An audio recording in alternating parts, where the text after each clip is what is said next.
We're going to announce the winning poems for May. What I always do when I announce winners is to state a real truth in judging poems. It's rarely cut and dried.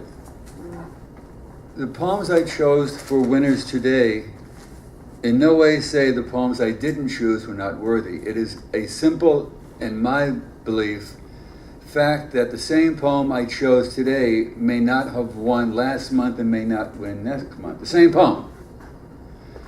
Frequently, it's what catches the judge at the moment, what catches the judge where their life is. It's rarely so cut and dried that this is a superb, superior poem and the other ones are clearly inferior poems. That is simply not the case. Let's move on. It is true that I once awarded somebody second place and a week later was kicking myself in the pants for not giving him first place. That was about 4 years ago. As an honorable mention goes to Blake Vallon for Alejandro.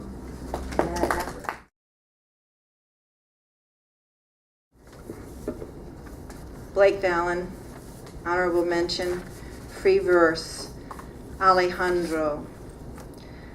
My soulmate, beloved without question, I give him permission to worship me, he does. Alejandro listens, understands, comforts, supports. His eyes melt rocks, his torso, like El Toro, moves powerfully and fluidly. A symphony, a river, perfumed with masculine pheromones.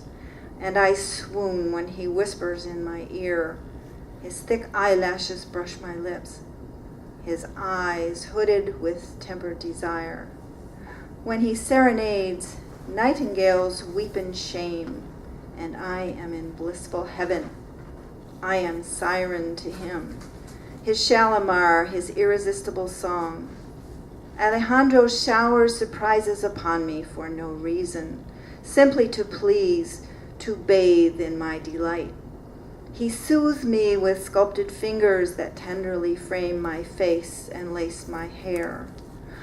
I am the envy, I am the lucky one, the princess, in an imaginary world where Alejandro lives.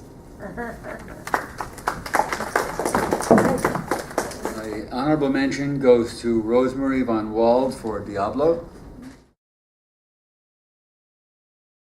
Rosemary von Wald, open forum, Diablo. At this late hour, all is quiet from the patio and intermittent moonlight. Shadowy parts of trees and flowers are revealed. The koi pond, just completed, draws my gaze. The moon's reflection on and off the usual still water. Roiled now by curious koi, searching top and bottom for food, single-mindedly overturning every leaf. The 4 rotund bodies splashed with orange, black, creamy white reflect the moon, fleshy lips in constant motion. Stealthy movement among the trees invites a closer look. It is Diablo, the stray cat, getting ready to dine, crouched low, tail moving metronome-like.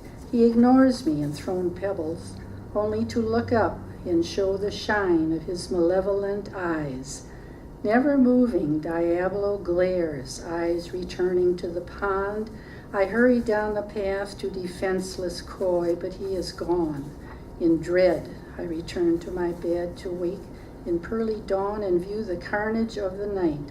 Skeletons askew, forlorn fish heads weep, gaping at Diablo, serenely sleeping on the lawn.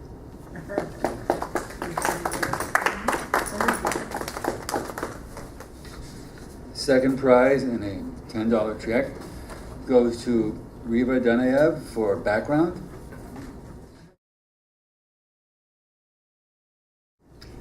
Riva Dunayev, the title is Background. I'm from my mother, whose knitting needles clicked miles of sweaters, hats, and blankets. I'm from a kitchen with mismatched chairs, lumpy oatmeal mornings, crisp toast, and cold milk. We lived in an old house, but a smell of mold meant home to me. I cocooned in a soft bed under colored afghans and heard voices in another room, the sound of laughter or sharp bickering filling my dreams of tomorrow, when the streets would echo with potsy games, stoop ball, and the swish of jump ropes on gritty sidewalks. From the window, I could see a tree of heaven, branches twisted, reaching up to find the sun, and air free of soot. Wow. I always explain a second or two on first prize why I picked the one I picked. In this case, it's pretty much, it's one of the reasons is, may sound horribly unfair, it's the kind of poem I might consider myself writing, or I could see myself writing. It's in the realm of, this looks familiar to me, kind of thing.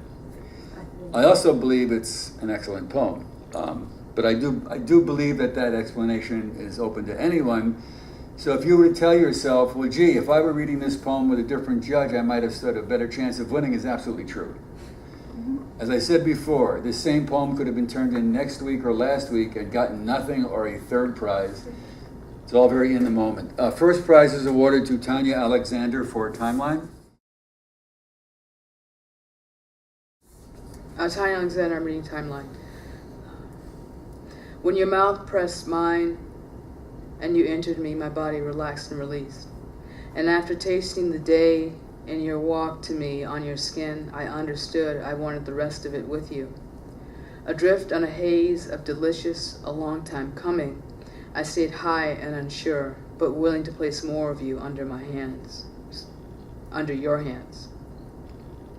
And it was then the need I didn't know I had met a joy so tender, I smile at the years of longing. This is where I had the hardest time, the Sijo. This was actually the most difficult of all the choices today, because they're short, they were all generally very good. What seemed to, and if you look at the rules for Sijo, there's one part of the discussion that says the first half of the final line can contain a twist or surprise or a change in tone, subject. That's where I was trying to zero in on making my choice, because they were all very good. My final choice came up with Blake Vallon for Garden.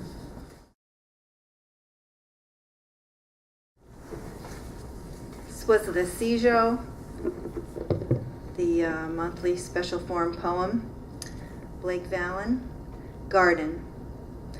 Green springs from cracks in the concrete wall, like wild, unexplored thoughts, sprouting in the garden of first love, fertile seed and memories. Were you the fragrant flower or the wayward weed?